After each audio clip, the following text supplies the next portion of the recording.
নমস্কার, আমি doctor Rituparna Das, consultant interventional pain physician. আজকে আমরা যে বিষয়ে আলোচনা করব সেটা হচ্ছে হাঁটুর ব্যথা। হাঁটুর ব্যথা এখন কম বয়সী লোক থেকে শুরু করে বেশি বয়সী সবারই খুব কমন একটা ইস্যু। চলুন আমরা দেখি হাঁটুর জয়েন্টটা। হাঁটুর জয়েন্ট মূলত দুটো বোন দিয়ে তৈরি। এটা হচ্ছে ফিমার, এটা হচ্ছে টিবিয়া। আর এখানে এই ছোট একটা পাতলা বোন আছে, এটাকে বলা হয় ফিবিউলা। এটা হাঁটুর জয়েন্টে আসে না। সো মূলত হাঁটুর জয়েন্টটা ফিমার আর টিবিয়া এই দুটো জয়েন্ট দিয়ে তৈরি। আর সামনে একটা, এখানে একটা দেখতে পারবেন একটা ছোট বোন প্যাটেলা, এটা সামনে থেকে অ্যাটাচ হয়। আর এছাড়া হাঁটুর জয়েন্টে বিভিন্ন লিগামেন্ট এবং মেনিস্কাই দ্বারা এই হাঁটুর জয়েন্টটাকে সাপোর্ট দেওয়া হয়।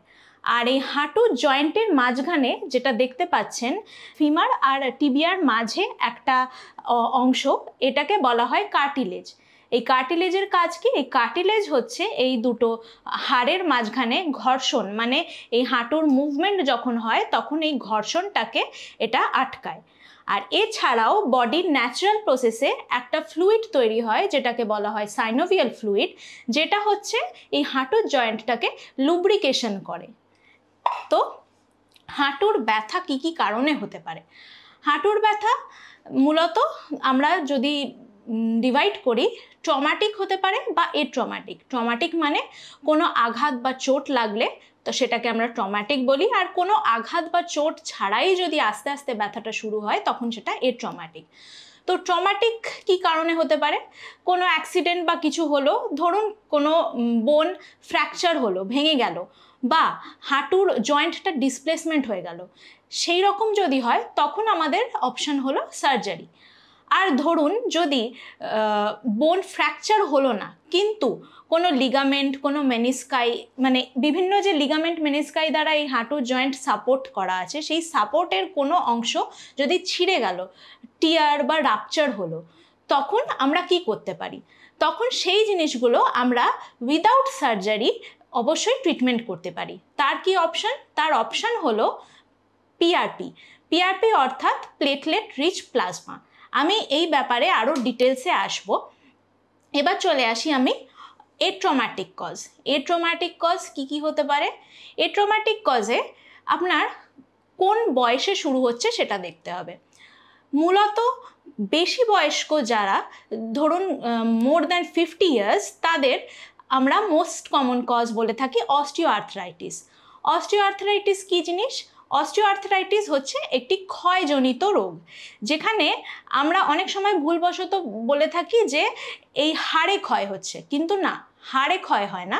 অস্টিওআর্থ্রাইটিসে এই যে কার্টিলেজ দেখতে পাচ্ছেন, এই কার্টিলেজটার ক্ষয় হতে থাকে, সেটাকে বলা হয় অস্টিওআর্থ্রাইটিস। তো আমরা বুঝবো কি করে যে এটা অস্টিওআর্থ্রাইটিস? এর প্রধান কিছু সিমটমস হচ্ছে, ধরুন সিঁড়ি দিয়ে ওঠানামা করতে ব্যথা বাড়ছে, সকালে উঠে হাঁটুর ব্যথা বেশ বাড়ছে কিন্তু খানিকক্ষণ পর ব্যথাটা আস্তে আস্তে কমছে। আবার ধরুন বেশ খানিকটা হাঁটা চলা করার পর ব্যথাটা বাড়ছে। তারপরে ধরুন হাঁটতে গিয়ে মাঝে মধ্যে মনে হচ্ছে পাটা আটকে যাচ্ছে। আবার খুব অ্যাডভান্সড অস্টিওআর্থ্রাইটিস হয়ে থাকলে হাঁটুতে জলও জমতে পারে। ঠিক আছে, এবার আসি আমি কম বয়স্ক তাদের হাঁটু ব্যথা। যাদের কম বয়সে হাঁটু ব্যথা, ইউজুয়ালি লেস দ্যান 50 ইয়ার্সে শুরু হতে পারে। সেটার কারণ কি? তার মূলত কারণ হতে পারে একটা, সেটা হলো প্রদাহজনিত আর্থ্রাইটিস।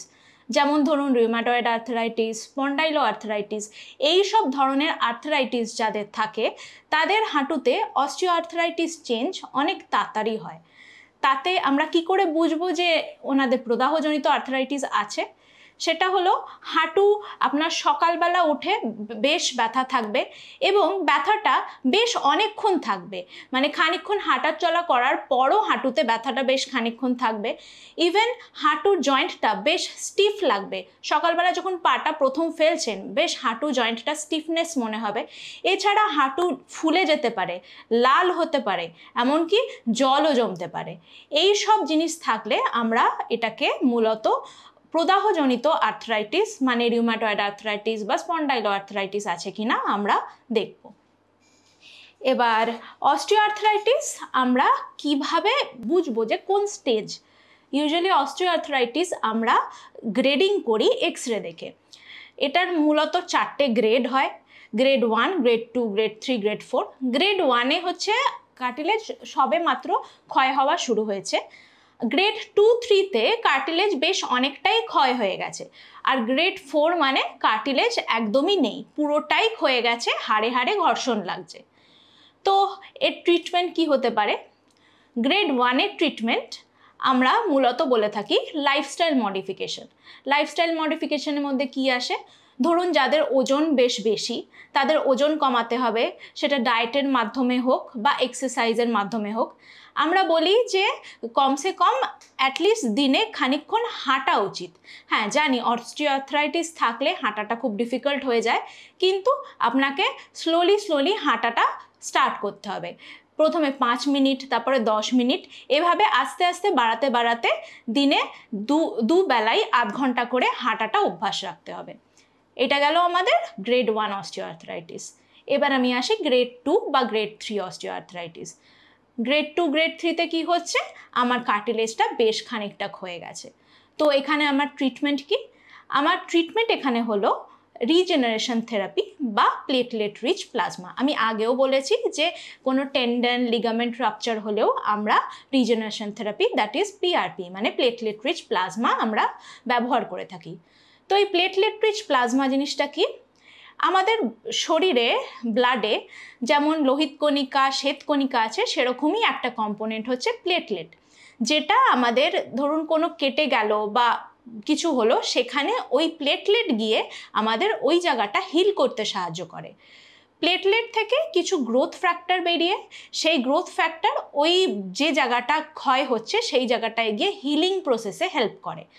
তো আমরা প্লেটলেট রিচ প্লাজমাটা কিভাবে তৈরি করি? প্লেটলেট রিচ প্লাজমাটা বডির যে প্লেটলেট কনসেন্ট্রেশন তার থেকে অলমোস্ট 2 থেকে 8 গুণ কনসেন্ট্রেশন বাড়িয়ে আমরা একটা সেন্ট্রিফিউগেশন মেশিনে ব্লাডটাকে দিয়ে সেই প্লেটলেট কম্পোনেন্টটাকে আমরা সেপারেট করি। সেই সেপারেটেড ওই প্লেটলেট কম্পোনেন্টটাকে আমরা ইউএসজি মেশিন মানে আলট্রাসোনোগ্রাফি মেশিনের মাধ্যমে সেই জায়গাটা যেখানে ধরুন এই স্পেসিফিক জয়েন্ট, এই জয়েন্টের ভিতরে আমরা সেই পিআরপিটাকে দিলে তাতে এই কার্টিলেজের রিগ্রোথ হয় এবং আস্তে আস্তে এটা হিল করে এবং আপনি আবার পুরনো জীবনের ছন্দে ফিরে যেতে পারেন। এই পিআরপি থেরাপিটাকে মানে প্লেটলেটটাকে অ্যাক্টিভেট করার জন্যে আমরা আরেকটা জিনিস ব্যবহার করে থাকি, যেটাকে বলা হয় ভিস্কো সাপ্লিমেন্টেশন। ভিস্কো সাপ্লিমেন্টেশন হলো একটা, যেমন আমাদের সাইনোভিয়াল ফ্লুইড বডির ন্যাচারাল প্রসেসে তৈরি হয়, লুব্রিকেশন করে, কিন্তু আমরা বাইরে থেকে হায়ালুরোনিক অ্যাসিড নামে এই ভিস্কো সাপ্লিমেন্টেশনটা দিই। তার দুটো কাজ মূলত, এক হচ্ছে প্লেটলেটটাকে অ্যাক্টিভেট করে, আর 2 হচ্ছে ওই জয়েন্টের ঘর্ষণের যে জায়গাটা ওই জায়গাটায় লুব্রিকেট করে। এই গেল আমাদের গ্রেড 2 আর 3। এবং গ্রেড 4 আমরা কিভাবে ট্রিটমেন্ট করি? গ্রেড 4 সাধারণত হচ্ছে যখন কার্টিলেজটা পুরো ক্ষয়ে গেছে, এমনকি হাঁটু বেঁকেও যেতে পারে। এখানে মোস্টলি আমরা বলি যে রিপ্লেসমেন্ট মানে টোটাল নি রিপ্লেসমেন্ট, হাঁটু বদলানোর কথা। কিন্তু ধরুন যাদের সিভিয়ার হার্ট ডিজিজ আছে বা কিডনির সমস্যা আছে, যারা অপারেশন করতে পারবেন না, তাদের জন্যে আমরা যেটা করি সেটা হলো নার্ভ ব্লক। হাঁটুর চারিদিকে কিছু নার্ভ আছে, যে নার্ভগুলোকে আমরা রেডিও ফ্রিকোয়েন্সি অ্যাবলেশনের মাধ্যমে সেই নার্ভগুলো ব্লক করি। রেডিও ফ্রিকোয়েন্সি অ্যাবলেশন কি? আমরা ছোট ছোট ইলেকট্রোড কিছু প্লেস করি ওই নার্ভের কাছে এবং হিট দিয়ে সেই নার্ভগুলোকে দীর্ঘকালের জন্য ব্লক করে দিতে পারি। এতে পেশেন্ট ব্যথা থেকে মুক্তি পাবে অলমোস্ট 2 থেকে 4 বছর মতো।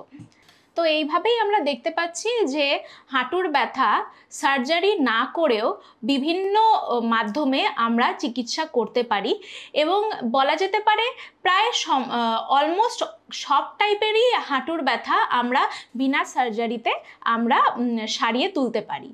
তো যদি আপনার কোনো হাঁটুর সমস্যা থাকে বা হাঁটুর ব্যথা থাকে, দেরি না করে নিকটবর্তী কোনো পেন ফিজিশিয়ানের কাছে যোগাযোগ করুন এবং হাঁটুর ব্যথা সারিয়ে তুলুন।